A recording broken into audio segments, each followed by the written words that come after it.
Mission सूर्य पर गए Aditya L1 ने सूर्य की नई तस्वीरें भेजी हैं। इसरो ने इन रंग बिरंगी तस्वीरों को जारी किया है। ISRO's Aditya L1 mission has captured the first ever full disk images of the sun. तस्वीरों को SUIT पेलोड ने कैप्चर किया है। बता दें कि तस्वीरें 11 अलग अलग रंगों में हैं। आज की तारीख इतिहास में लिखी गई है। इंडिया ने एक और बहुत बड़ी कामयाबी हासिल कर ली है। एक ऐसी कामयाबी जो अभी तक इससे पहले सिर्फ यूरोपियन स्पेस एजेंसी और अमेरिका के हिस्से में आई थी। ना रशिया वहां तक पहुंच सका, ना चाइना जहां तक पहुंच सका, वहां तक इंडिया ने उड़ान भर ली है। सूरज पे गए, सदाकत नहीं है, बीच में सच्चाई नहीं बिल्कुल भी नहीं है। सूरज को कोई आसान काम नहीं है उसको छेड़ना, और फितरत के काम में तो वैसे भी कोई मुदाखलत नहीं कर सकता। नजर में वो चांद पर भी नहीं गए फिर? नहीं, बिल्कुल भी नहीं। वो दुनिया के सामने अपना म्यार बुलंद करने के लिए ऐसे बस भर के लोगों ने उनको दुनिया भर के लोगों ने उनको अप्रिशिएट किया है। नासा ने कहा हमें तकनीक बताओ, आप लोग कैसे साउथ पोल पे चांद में पहुंच गए हो।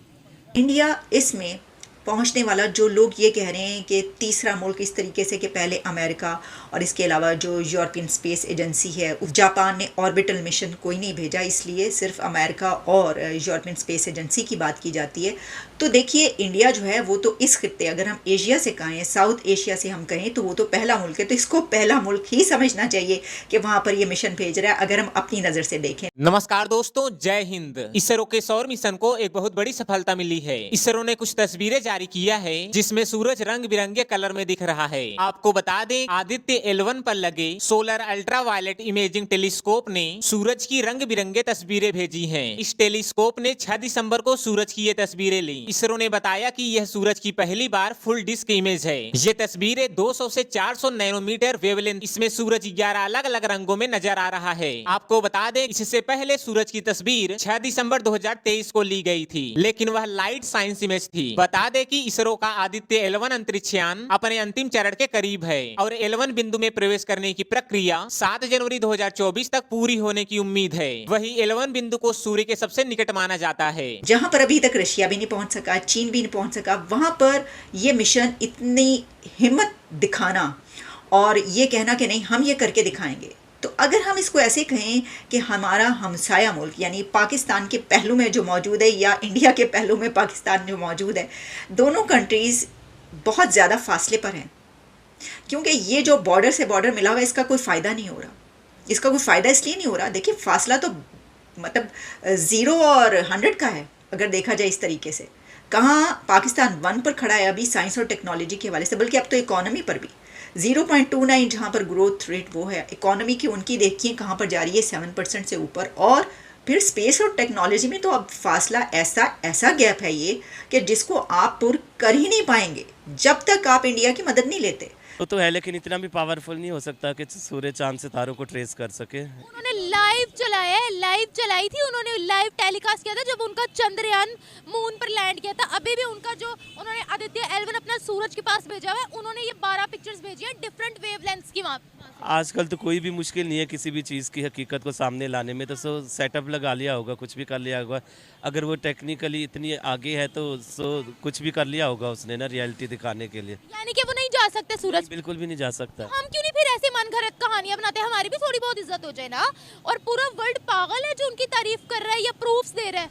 वो ऐसे जो लोग होते हैं ना, झूठी तारीफें अपनी बटोरने की। साइंस को मानते हो? मानते हैं, क्यों नहीं मानते? जो कुछ भी साइंस पढ़ते हैं आप? साइंस पढ़ी है, हाँ पढ़ा भी है। पढ़ा भी है? जब आपने साइंस पढ़ी है तो आप फिर भी कह रहे हैं कि नहीं वो जा सकते ऊपर? नहीं, जब तक कोई चीज़ आंखों देखी ना देखे तो आप ऊपर थोड़ी जाएंगे, प्लेनेट से ऊपर थोड़ी जाएंगे, वहाँ चांद पर थोड़ी जाएंगे देखने के लिए कि वो वहाँ गए हैं या नहीं, सूरज पे थोड़ी जाएंगे क्या वो गए हैं वहाँ पर या नहीं। नहीं, जा तो नहीं सकते, लेकिन फिर भी एक जहन तुम नहीं मान रहा ना, ऐसा हो भी नहीं सकता। आपका जहन नहीं मान रहा? पूरी दुनिया ने मुबारकबाद उनको दी है। हमारे यहाँ से कह रहे थे कि भाई ग्राफिक्स है, एडिटिंग है, हद हो गया, तुम लोग नहीं पहुँच पाए, तो इसका क्या मतलब है कोई और नहीं पहुँच सकता? हमारे यहाँ तो इतनी फैसिलिटीज़ है नहीं, ना ही हमारे इतना कोई तगुत सोच सकते हैं ना। हाँ सोच सकते हैं, हमारे पास इतना फजूल टाइम नहीं है। फजूल टाइम मतलब चांद पर जाना, सूरज पर जाना वेस्ट ऑफ टाइम है? नहीं वेस्ट ऑफ टाइम, इसके अलावा फिर एक्सपेंसिव भी तो है ना। जब तक आप उनकी साइंस और टेक्नोलॉजी से अपना इल्म हासिल नहीं करते, अपने नौजवानों को उनके साथ इंटरेक्ट नहीं करवाते, जब तक आप दोस्ती का हाथ नहीं बढ़ाते, जब तक आप ताल्लुकात बेहतर नहीं करते, तब तक अब उस जगह पर पहुंचना बहुत मुश्किल है आपका। इसकी वजह यह है कि आप और हम साइंस और टेक्नोलॉजी में बहुत पीछे हैं। तो जनाब मैं आपको ये बताती हूँ कि ये जो है PSLV C57 के ज़रिए जो है लॉन्च किया गया है और 378 करोड़ रुपीज़, इंडियन रुपीज़ इसके ऊपर कहे जा रहे हैं। लागत आई है, कॉस्ट आई है, जो कि बहुत कम है। इसको 4 मंथ्स लगेंगे। लैग्रेंज 1 वो पोजीशन जहाँ पर इसने जाकर ठहरना है। जब ये लैग्रेंज 1 पर पहुँच जाएगा, तो मैंने आपको पहले भी बताया था कि L1 इसके मिशन के साथ क्यों है, क्योंकि ये वो पॉइंट है जहाँ पर आदित्य को ना तो ज़मीन अपनी तरफ पुल कर पाएगी और ना ही सन अपनी तरफ पुल कर पाएगा। दोनों के बीच, सन और अर्थ के बीच वो पॉइंट है लैग्रेंज 1 जहाँ पर कोई भी स्पेसक्राफ्ट मौजूद है, कोई भी मिशन मौजूद है, तो उसको दोनों अपनी तरफ पुल नहीं कर पाएंगे। लेकिन इसका एक और भी वजह है इस पॉइंट की, और वो ये है कि यहाँ से एक्लिप्सिस के बगैर 24 आवर्स सन पर नज़र रखी जा सकती है। तो आदित्य सन पर 24 घंटे नज़र रख पाएगा। वरना देखिए ना, ऐसा भी हो सकता था कि कहते कि ज़मीन से होते हुए आप देखते रहें और करते रहें, तो ज़मीन पे तो आप सूरज को जो है वो पूरे कितनी देर तक देख पाते हैं। एक बहुत बड़ा हिस्सा जो है सूरज आपकी नज़रों से ओझल रहता है। अच्छा, फिर हम ये कहें कि जनाब ये भेज दिया जाता और सूरज ज़मीन के चक्कर लगाता रहता, देखता रहता, तब भी आप एक्लिप्सिस मौजूद हैं और ऐसी पोजीशंस मौजूद हैं जहाँ पर आप नहीं देख पाते।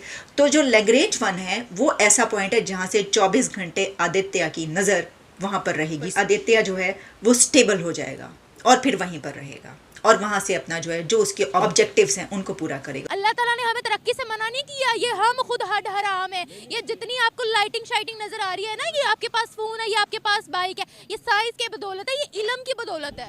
इस सारी चीज़ों को मानते हैं, ये हर चीज़ साइंस की, लेकिन एक चीज़ जो है ना नामुमकिन है कि उसके ऊपर जाना, ये नहीं मानने वाली बात है कि वो क्या जो मर्जी कर दें, ये गलत बयानी है। अब्दुल सलाम थे हमारे स्पेस के चेयरमैन, उनके दौर में 2 रॉकेट या 2 satellites I think so launch की गई थी। वो भी ख्याली पुलाव था, क्योंकि रॉकेट्स और सैटेलाइट्स तो लॉन्च हो ही नहीं सकती हमारे मुताबिक, है ना।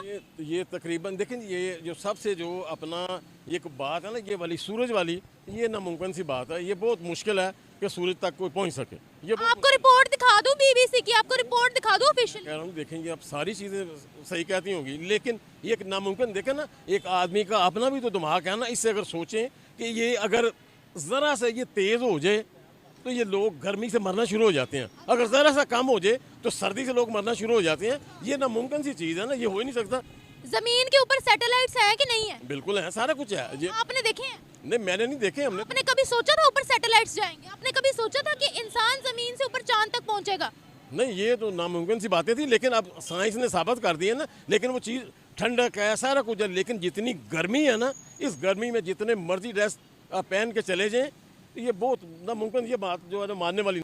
इसरो का आदित्य L1 मिशन सूर्य का अध्ययन करने के लिए शुरू किया गया है। इसमें 7 पेलोड होंगे, जिसमें से 4 पेलोड सूर्य की निगरानी करेंगे और शेष 3 पेलोड L1 पर लगे कणों और क्षेत्रों का इन सीटू अध्ययन करेंगे। इसे 2 दिसंबर को श्रीहरिकोटा के सतीश धवन अंतरिक्ष केंद्र से लॉन्च किया गया। यह 15 लाख किलोमीटर की यात्रा पूरी करके L1 की पास की कक्षा में पहुंचेगा। यह 5 साल के लिए सूर्य का अध्ययन करेगा। इसरो के लिए यह एक बड़ा प्रोजेक्ट है और वही इस प्रोजेक्ट पर लगभग 400 करोड़ रुपए खर्च किए गए हैं, जबकि चंद्रयान के लिए 615 करोड़ रुपए खर्च किए गए थे। आदित्य L1 मिशन का VELC हर दिन सूर्य की लगभग 1440 HD तस्वीरें क्लिक करेगा और इसरो को एनालिसिस करने के लिए भेजेगा। इंडिया ने यूनिवर्स को फतह करना शुरू कर दिया। वो कहते हैं ना कि वो आया, उसने देखा और फतह कर लिया। तो इंडिया ने ये ठान लिया, अब भारत ने ये ठान लिया है कि अब इस यूनिवर्स को फतह करना है। तो देखिए, पहले साउथ पोल पर पहुंचे वो, और उसके बाद अब वो सूरज पर पहुंच गए हैं। तो हमारे जैसे लोग, हम तो ये कहेंगे, जो सबूत मांग रहे थे, वो ये कहेंगे कि सूरज पर कैसे पहुंच गए, जल के खाक क्यों नहीं हो गए, झूठ बोल रहे हैं, वहाँ पर कोई जा सकता है। आप यकीन करें, मैंने अपने कानों से ये बात सुनी है। मुझे खुद लोगों ने ये बहस के दौरान, वो होते हैं ना कि वैसे तो कहते हैं कि बहस नहीं करनी चाहिए, क्योंकि जिस आप साहब से बहस कर रही हैं, जिन साहिबा से या जिस शख्स से आप बहस करें, जिस बंदे से, उसका जो पॉइंट ऑफ व्यू है वो आपको वहीं पे लाके मारेगा। आप उसको जो मर्जी कर लें, आप बताने की कोशिश करें कि भाई थोड़ी सी साइंस पढ़ लें, भाई ये तो साइंटिफिक चीज़ है, भाई ये जो आप कह रही हैं इस तरह नहीं है, आप समझने की कोशिश करें, लेकिन कोई फ़ायदा नहीं। तो यहाँ तक लोगों ने कहा कि ये कैसे हो सकता है, ऐसे ही मार रहे हैं। हम साइंस में इतना पीछे क्यों हैं? देखो अब तो इस पे जितनी बात करें तो कम है। फर्स्ट ऑफ ऑल हमारी रिसर्च बेसिस नहीं है। हमारे पंजाब बोर्ड में 160 170 नंबर तो आते हैं, लेकिन इधर रिसर्च नहीं है। अभी मैं इंडिया की रिपोर्ट पढ़ रहा था, 78% उनके बच्चे प्राइवेट स्कूल छोड़कर गवर्नमेंट्स में आए, क्योंकि गवर्नमेंट में रिसर्च है। जब आप रिसर्च करोगे, जब आपको प्रूफ्स मिलेंगे तो आपको एक मज़ा आएगा, एक फीलिंग्स आएंगी। आप उसमें ज़्यादा रिसर्च में ज़्यादा ही वो करोगे। कहा जाता है मैथ इज़ अ लॉजिक, तो जब आप लॉजिक्स पे आएंगे तो आपका मतलब फीलिंग्स भी आएंगी, हैप्पी भी आएंगी। जब आप रट्टा मारोगे तो आपको